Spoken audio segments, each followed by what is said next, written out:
Avec Kia, tout d'abord la Côte d'Ivoire, à 5 jours seulement de la présidentielle, l'opposition et des ONG dénoncent des interdictions de manifester. En effet, Sohanata, ils ont dénoncé ce samedi l'interdiction et la répression de manifestations dans le pays à une semaine de l'élection présidentielle, dans un climat politique très tendu. Samedi dernier, une marche de l'opposition interdite par les autorités avait été dispersée à coups de grenades lacrymogènes à Abidjan. Cette semaine, des blocages de routes ont eu lieu épisodiquement dans des localités du pays, notamment pour protester contre la candidature à un 4e mandat du président sortant Alassane Ouattara.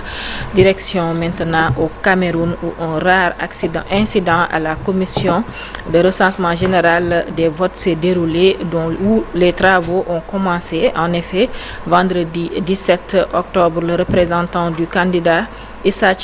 Chiroma Bakary, qui revendique une large avance dans les résultats, a claqué la porte de cette instance samedi, dénonçant par cet acte des irrégularités supposées dans la compilation des résultats à la présidentielle du 12 octobre passé.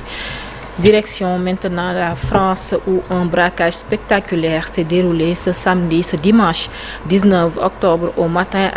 à l'ouverture du musée du Louvre où, au cours duquel des bijoux d'une valeur inestimable ont été volés. Selon les informations données par le ministre de l'Intérieur, Laurent Nunez, des malfaiteurs ont dérobé des bijoux exposés au musée à Paris avant de prendre la fuite. Les faits se sont déroulés selon les premiers éléments de l'enquête entre 9h et 9h40 du matin, heure locale. Terminons cette fois-ci l'actualité internationale par le Premier ministre israélien Benjamin Netanyahu, déjà détenteur du record de longévité au pouvoir. Il a confirmé ce samedi 18 octobre sa volonté de briguer un nouveau mandat de Premier ministre lors des prochaines élections, une annonce qui relance le débat politique, même si la date du scrutin reste encore à déterminer dans les rues de Gaza. Par contre, à Jérusalem, personne ne semble surpris par l'annonce du Premier ministre de briguer un nouveau mandat à la tête du gouvernement.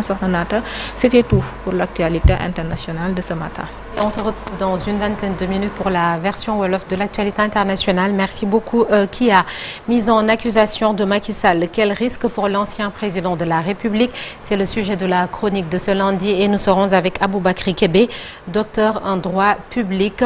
Après lui, avec nous sur le plateau, on sera avec professeur Aboussi, psychiatre, médecin légiste et spécialiste de la médecine carcérale. Il est notre invité ce lundi et interview comme d'habitude aux alentours de 8h50. Tout de suite, la une des journaux parus ce lundi.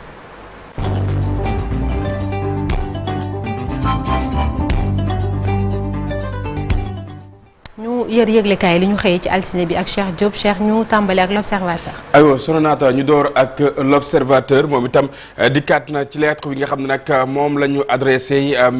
ministère des finances ak itam cour des comptes moom maître Pierre Olivier jëm ci contre attaque bi nga xam ne daal dinañ koy def coordonnateur bu collège d'avocats ak itam expert financier bi nga xam ne nag moom njiit bu réew bi fi woon moom moo ko rek daal di mobiliser moom président Macky Sall. ñoom itam génn nañu ci tekkaaral bi nga xam ne nag moom la ñu nekkoon ginnaaw itam waxtaan woo xamante ni seq nañu ko ak suñu ay naataango yu l'observateur ginnaaw itam ci luñ ne daañ ci dem ak ñi nga xam ne nag ñoom ñoo yor nguur gi ci yile jamono ñu waxtaanee lu soxal mobilisation bi nga xam ne nag amaloon nañu ko fii ci Ndakaaru front bu résistance moom itam mi ngi sàkku ñu daal di bàyyi ki nga xam ne nag moom moo di Farba Ngom lu ni mel mënees nañu ko lire ci li nga xam ne nag moom moo di l'observateur mi ngi ci page 5 président Bassirou Diomaye Faye ak itam Ousmane Sonko lenn ci loo xamante ni daal nañ koy jël ab taxawaay wu ñu am jëm ci réew bu Sénégal ci cetal gi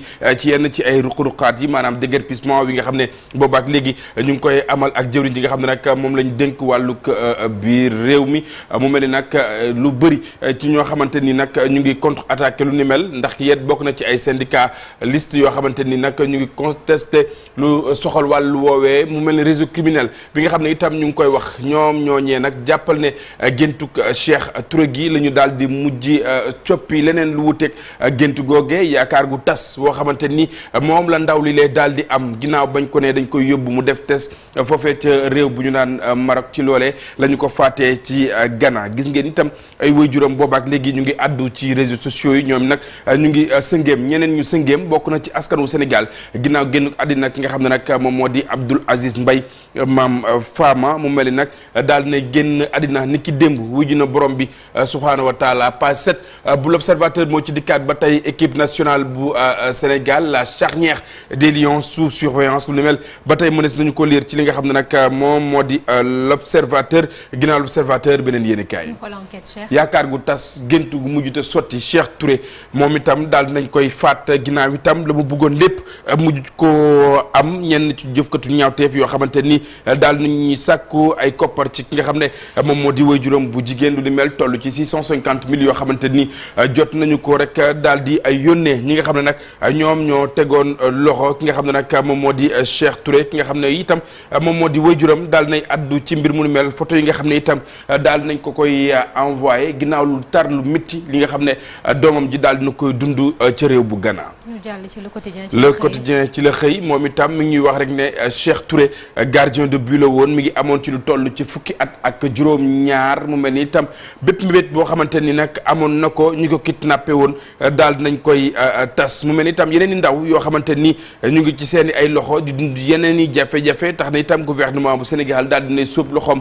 ci wàll bu ni mel douane sénégalaise itam li nga xam ne moom la amal foofee ca Kalifrou lu toll ci téeméer ak fukk ak juróom ci ay kilogramme yoo xamante ni xeetu sinébar la woo xamante ni ñu ngi ko teg loxo ci yenn ci jëfkatu ñaawteef loolee mënees nañu ko lire déclaration bi nga xam ne moom Pape Malick Ndour daal na ko yëkkati ginnaaw itam bañ doon amal manifestation jëm ci libération ki nga xam ne nag moom moo di Farba Ngom moom Pape Malick Ndour dont le viseur de Pastef page 3 moom moo ci dikkaat soxna Naata le soleil national dikkaat bu baax a baax ci ñaari chef d'état yi nga xam ne itam seq nañu waxtaan moom président Bassirou Diomaye Faye ca Kigali ñetti fan yoo xamante ni daal na fay am yoo xamante ni daañu waxtaanee lu jëmale kanam ñaari réew yi nga xam ne ñoo di ñaari njiit yi toog moom la ñu seq soxna Naata. libération dikkaat bu baax a baax ci li mu dippee horrible mbirum ki nga xam ne nag moom moo di Cheikh Touré mi nga xam ne nag dañu ko teg lu miti ca réew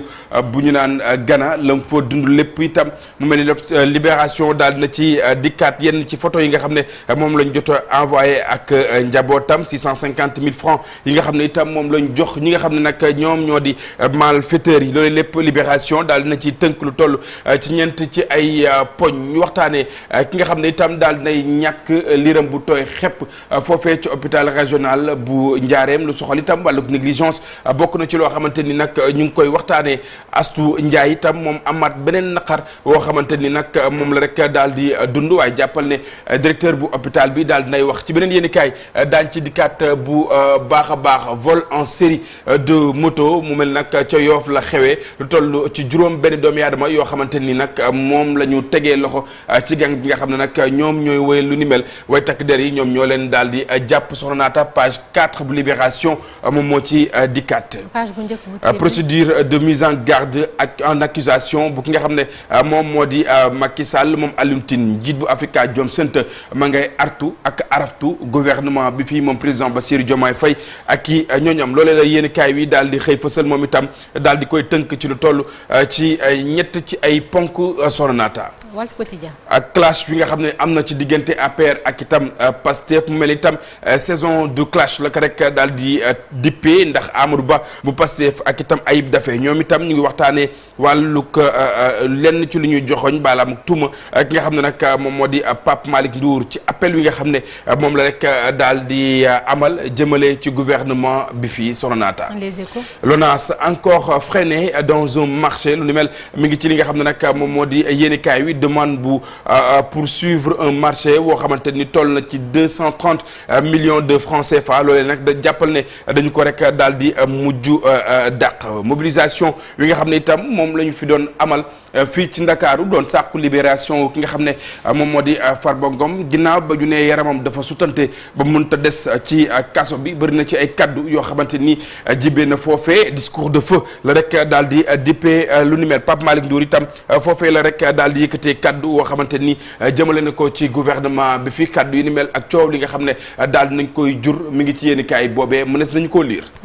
laas di kat bu baax a baax ci libération bi nga xam ne itam ñu ngi koy sàkku ci Farba Ngom ñibbi gu ñu bëgg mu daal di koy ñibbi ci njabootam loolee mi ngi ci li nga xam ne nag moom moo di yéen kaay bile di laas soxna naata ñu xool beneen yéen kaay Vox Populi ak Pape Malick Ndour wi nga xam ne itam daal dina yëkkati ay kaddu ci marche wi nga xam ne ñu ngi ko doon amal jëmale ci maire wu Agnam soxna naata source a ba tey ci marche wu ni mel daal dina ci dikkaat ndax itam kaddu yi nga xam ne moom moo fa jibee mbooloo mu takku itam bi nga xam ne nag ñoom ñoo wàccoon ci mbedd di Ndakaaru doon sàkku ñu bàyyi Farba Ngom mu ñibbi ci ak njabootam yéen kaay bi dikkaat na itam ci li nga xam ne nag moom moo xew ci hôpital régional bu Njaareem mu mel ne nag directeur bu hôpital bi itam daal dinay wax ginnaaw lenn ci luñ ne woon dañu koy xaar mu di ab rapport woo xamante ni dees nañu ko fësal jàppal na itam ñi nga xam ne ñoom ñoo di way takk der yi daal nañuy ubbi aw l'enquête directeur bi kaddu yi nga xam ne yëkkati na ko bari na ñaareelu pàcc wi daañu dikkaat gën ko faram-fàcceel ñi nga xam ne ñoom ñoo ñuy teewlu moom Astou Ndiaye li nga xam ne moom la ñu ko digaloon ci wàllu kër docteur bu ko defee itam doomam joojee mun a mucc loolee lépp bokk na ci loo xamante ni waxtaane nañu ko ginnaaw liir boobee nag ba mu mujjee ñàkk bakkenam polémique bi nga xam ne itam nee na daal nay samp ci diggante ñi nga xam ne nag ñoom ñoo féetee ci nguur gi ak itam ñi féetee ci kujje gi jàppal ne baat ak tontu lay doon jamono yi nag ku ci nekk ci ñoom itam yaa ngi rek daal di yëkkati ay kaddu ñu xool beneen yéenekaay record la ñu jeexalee tournoi IFOA A-U17 Mali 2025 final page 4 bu record moom moo ci rek daal di dikkaat les Lionceaux réussissent le back to back lu ni mel mi ngi ci li nga xam ne moom moo di yéenekaay bi ca Canada itam xam nga ne xas-xasloo wi nga xam ne dox na ci diggante Sa Thiès ak itam ki nga xam ne moom moo di roi des arènes moom Modou Lo mu mel ni nag foofee yenn ci ay kaddu yoo xamante ni dina jaay combat bi bokk na ci loo xamante ni daal na fay jibee pàccu njëkk waa ngook bi ñu doon baaxee mbokku téléspectateur yi nga xam ne ñoom ñoo ñu doon teewlu ñu taxaw ci ban yéenekaay soxna naata Libération wala enquête